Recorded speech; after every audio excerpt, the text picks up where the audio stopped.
It started with a gift, a seemingly innocent gesture that would later unravel into a nightmare. Sarah didn't ask for the doll. In fact, she didn't even like dolls. But when her aunt handed her the old, worn figure, she couldn't refuse. "It's a family heirloom," Aunt Grace had said with a wistful smile. "It's been passed down for generations. I think it's time you had it now." The doll was unlike anything Sarah had ever seen. Its face was porcelain, with faded rosy cheeks and glassy blue eyes that seemed a little too lifelike. The dress it wore was tattered lace, yellowed with age, and its tiny hands were cracked, with bits of the porcelain peeling away. Despite its fragility, there was something deeply unsettling about the doll, something Sarah couldn't quite place. "Thank you," Sarah mumbled, forcing a smile as she placed the doll on her shelf later that evening. Her apartment was small but cozy, filled with plants, books, and warm lighting. The doll, however, stood out like an unwelcome guest. Its lifeless eyes stared across the room, unblinking, as if silently judging everything in its view. That night, Sarah struggled to fall asleep. She tossed and turned, her mind racing for no apparent reason. When she finally drifted off, the dreams came, dark, vivid, and terrifying. She found herself in a dimly lit room, surrounded by walls lined with shelves. Each shelf was filled with dolls, hundreds of them, all staring at her with cold, dead eyes. She tried to move, but her legs wouldn't obey. A cold chill ran down her spine as one of the dolls on the shelf turned its head ever so slightly, its glassy eyes locking onto hers. "Why are you here?" it whispered, its voice soft and chilling, like a child's but warped in some unnatural way. Sarah jolted awake, her heart pounding. The room was dark, save for the faint glow of the streetlights seeping through the curtains. She sat up, her breath ragged, and glanced around the room.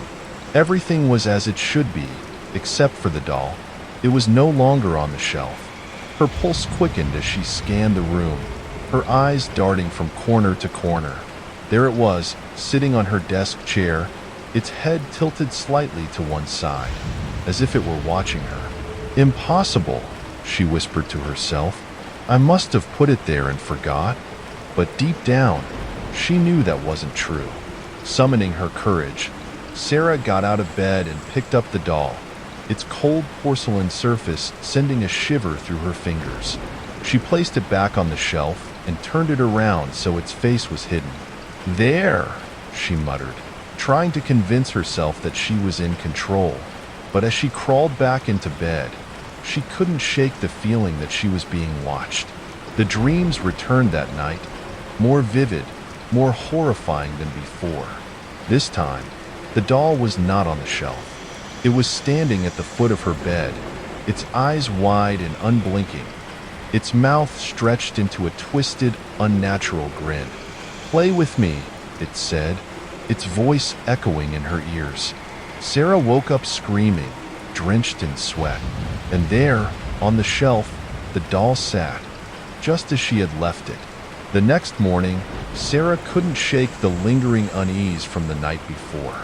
The dreams had felt so real, so vivid, that she found herself glancing at the doll every few minutes, half expecting it to move again. "Get a grip," she muttered, pouring herself a strong cup of coffee. "It's just a stupid doll." But the weight in her chest didn't go away. Every time she looked at it, sitting on the shelf with its back turned, a chill crept up her spine. She considered throwing it away, maybe even burning it, but the thought of her aunt's disappointed face stopped her. By noon, Sarah decided she needed to get out of the apartment. She grabbed her bag and headed to the local thrift store, hoping some retail therapy might distract her. The air outside was crisp, and the walk to the shop did wonders to clear her head. She wandered the aisles aimlessly, running her fingers over old books, mismatched furniture, and vintage trinkets. That's when she saw it, a section filled with dolls. They weren't like the one she had at home. These dolls were clean, bright, and cheerful, their faces painted with smiles. But standing among them made Sarah's stomach turn. Creepy, aren't they? An elderly woman's voice startled her. Sarah turned to see a shopkeeper with a kind but knowing expression. She was petite, with a weathered face and sharp eyes that seemed to see right through her. Yeah, Sarah said, forcing a chuckle. Not really my thing. The woman tilted her head, her expression turning serious. You have one, don't you? A doll that doesn't belong to you. Sarah froze. What do you mean? The woman leaned in slightly, lowering her voice. There are certain dolls that carry attachments, spirits, memories, curses. She gestured to the dolls on the shelf. Not all, but some. If you feel uneasy, trust your instincts. Sarah's blood ran cold. It's just a family heirloom, she said quickly, trying to brush it off. The woman gave her a pointed look. Heirlooms carry history, and history isn't always kind. Sarah left the shop in a hurry, her heart racing. As much as she wanted to dismiss the woman's words as nonsense, they hit far too close to home. By the time she returned to her apartment, the sun was setting, casting a warm orange glow through the windows. She hesitated before stepping inside, her hand lingering on the doorknob. When she finally pushed the door open, the familiar feeling of dread washed over her. Something was wrong. The doll wasn't on the shelf anymore. Her heart pounded as she scanned the room.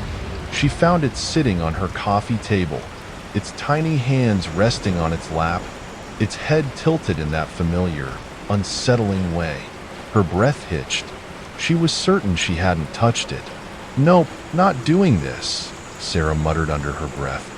Grabbing a trash bag from under the sink, she shoved the doll inside without looking at it. She tied the bag tightly and stormed out of the apartment, heading straight for the dumpster behind her building.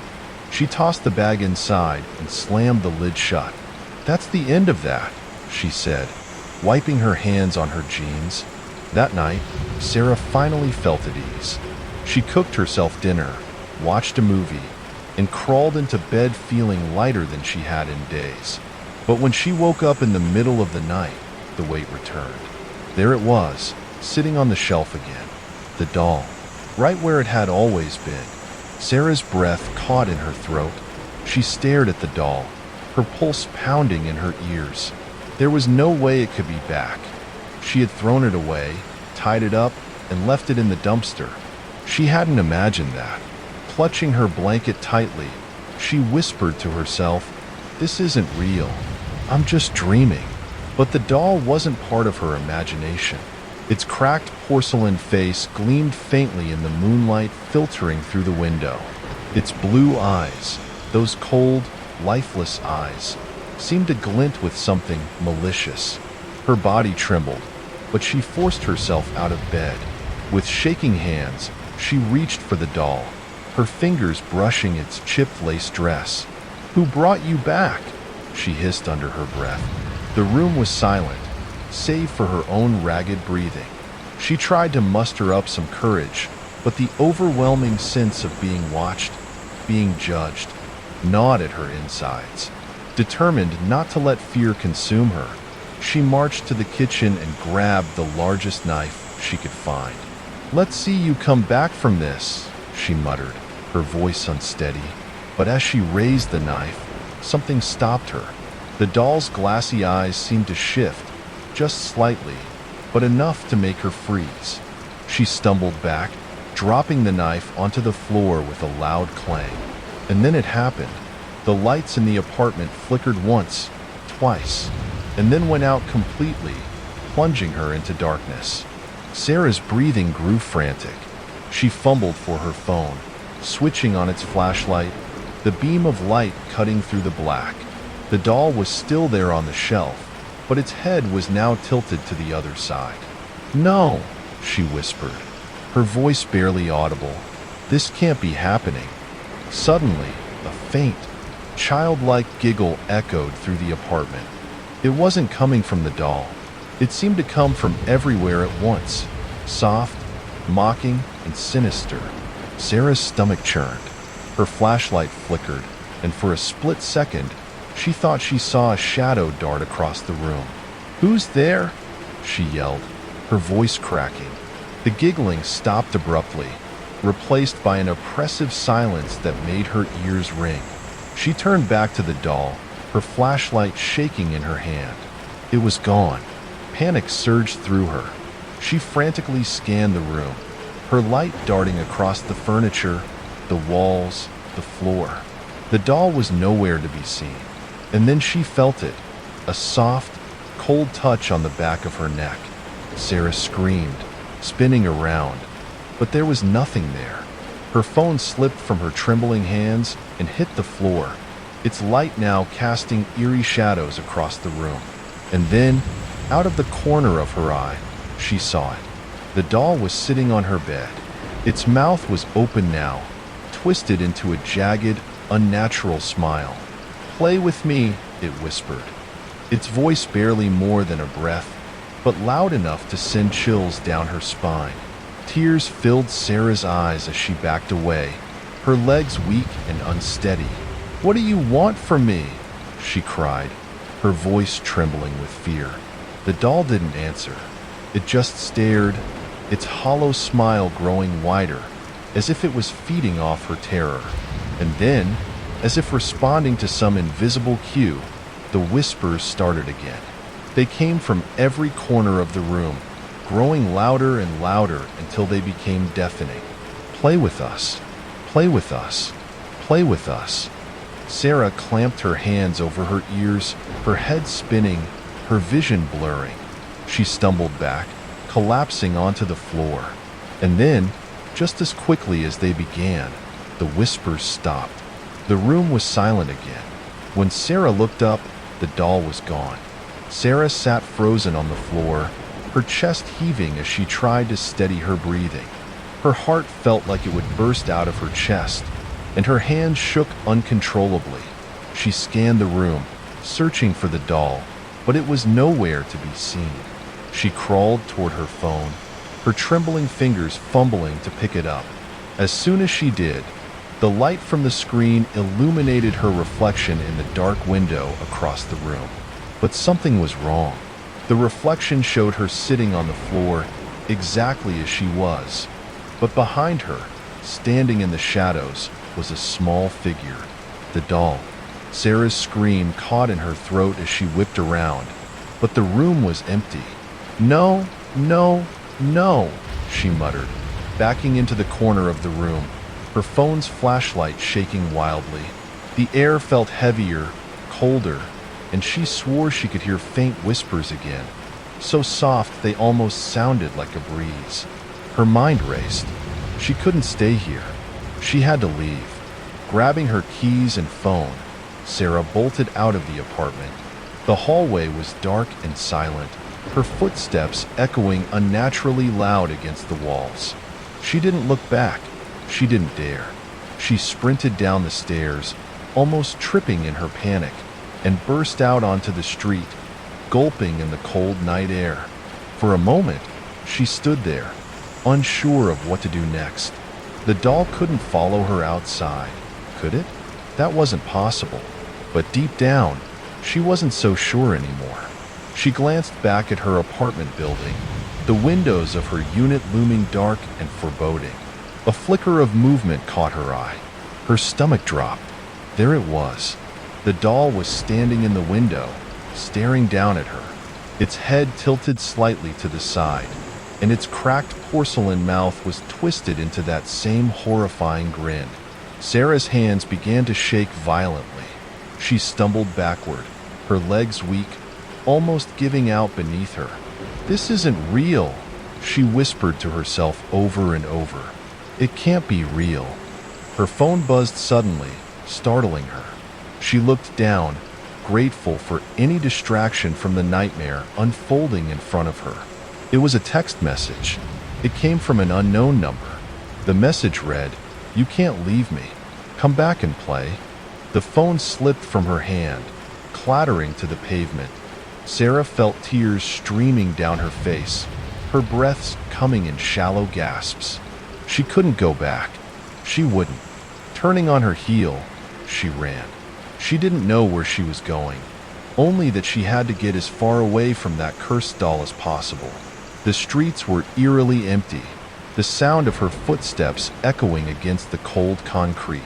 Every shadow seemed alive, every corner a potential hiding spot for that thing. After what felt like an eternity, she reached the safety of a small 24-hour diner. The fluorescent lights inside were harsh, but welcoming. She staggered in, collapsing into the nearest booth, her body trembling from exhaustion and fear. The waitress, a kind-looking older woman, approached her cautiously. "Honey, are you okay? You look like you've seen a ghost." Sarah opened her mouth to respond, but no words came out. Instead, she pulled out her phone and shakily showed the waitress the text message she'd received. The woman frowned. "That's strange. You're sure it's not some kind of prank?" Sarah shook her head. "It's real," she whispered hoarsely. "It's all real." The waitress gave her a skeptical look, but didn't press further. "Well, you're safe here. Take your time." For the first time in hours, Sarah allowed herself to breathe. She sat there in silence, trying to calm her racing thoughts. The diner was warm and brightly lit, a stark contrast to the cold, suffocating darkness of her apartment. She was safe. At least, she thought she was. But then, out of the corner of her eye, she saw it. Sitting on the counter, among the neatly stacked plates and coffee cups, was the doll. It was smiling at her. Sarah's blood ran cold. Her breath caught as her eyes locked onto the doll. It was impossible. There was no way it could have followed her here. Yet, there it was, sitting on the counter with that same twisted grin and glassy, unblinking eyes. The room seemed to close in around her. The bright lights of the diner dimmed in her vision, and the sound of clinking silverware and murmured conversation faded into a dull hum. "Are you okay, sweetheart?" the waitress asked, her voice cutting through the fog in Sarah's mind. Sarah pointed a trembling finger toward the counter. "Do you see it?" she asked, her voice barely above a whisper. The waitress followed her gaze, her brow furrowing. "See what, hon?" "The doll," Sarah said, her voice rising. "It's right there on the counter." But the waitress just shook her head. "There's nothing there. Are you sure you're feeling all right?" Sarah's heart sank. How could she not see it? It was right there, staring at her. "No," Sarah whispered, gripping the edge of the table. "It's real. I know it's real." The waitress looked concerned now. "Maybe you need some rest. Do you want me to call someone for you?" Sarah shook her head violently. Rest wouldn't help. She knew that much. This wasn't exhaustion or stress. It was something far darker, something no one else could understand. Her phone buzzed again, making her jump. She hesitated, then picked it up with trembling hands. Another text had come through from the same unknown number. This one read, "You can't escape me, Sarah. You're mine." Her stomach churned as she stared at the screen. How did it know her name? Before she could process the message, the lights in the diner flickered. The hum of conversation stopped abruptly, and the room grew deathly silent. Sarah looked around, her panic mounting. The other patrons sat frozen in their seats, their movements unnaturally still. Even the waitress stood motionless, her back to Sarah, as if someone had hit pause on the world around her. "Hello?" Sarah called out, her voice echoing in the unnatural stillness. And then, the whispers returned. They were faint at first, like a distant breeze, but they grew louder and louder, surrounding her from all sides. The words were garbled, unintelligible, but the tone was menacing. Her gaze darted back to the counter. The doll was no longer there. Her chest tightened as the whispers grew deafening, overlapping and echoing in her mind. She pressed her hands to her ears, trying to block out the sound, but it was no use. And then, just as suddenly as it started, the noise stopped. The lights flickered back on, and the hum of conversation returned. The diner was exactly as it had been before, Except now, Sarah was the only one who seemed to have noticed anything had happened. She looked around, her breathing ragged, her hands still shaking. The other patrons ate and chatted as if nothing had happened. The waitress poured coffee for a customer like everything was normal, but Sarah knew better. Her phone buzzed one more time. She hesitated, her thumb hovering over the screen, before finally opening the message. It read, "I'm waiting for you at home." Sarah stared at the message on her phone, her body trembling. She wanted to scream, to cry, to do anything, but she was frozen. The words echoed in her mind, "I'm waiting for you at home." The doll wasn't just tormenting her anymore. It was commanding her. She thought about running, about getting on a bus, leaving the city, and never looking back. But deep down, she knew it wouldn't matter.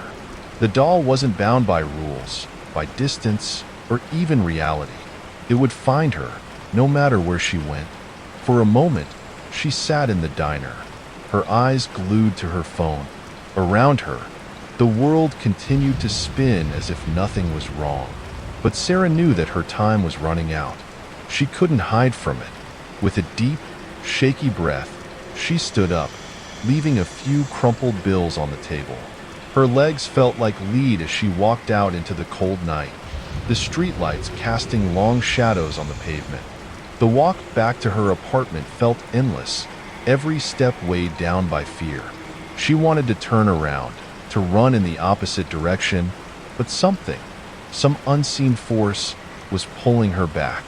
When she reached the building, she paused outside, staring up at her darkened window.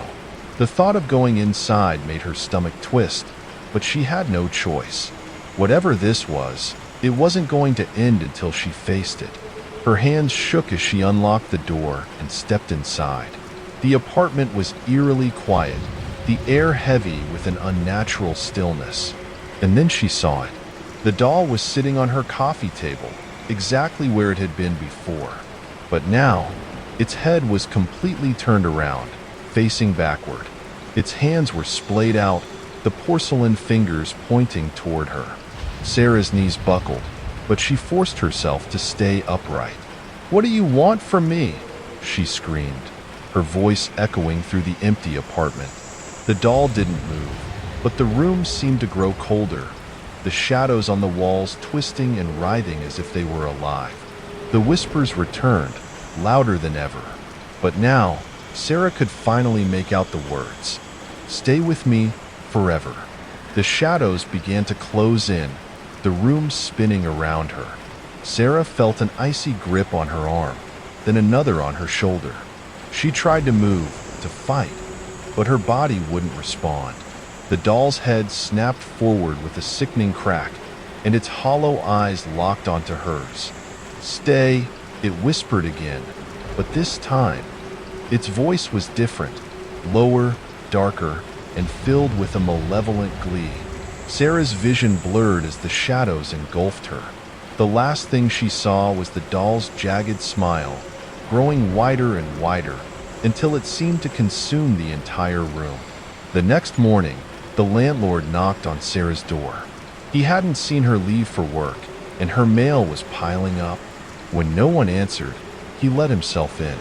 The apartment was empty, no sign of Sarah, but on the coffee table, there was a doll. It was sitting perfectly still, its porcelain face cracked in several places, and its blue eyes seemed to glint in the morning sunlight. Its head was tilted slightly to the side, and its mouth was open in a wide, jagged smile.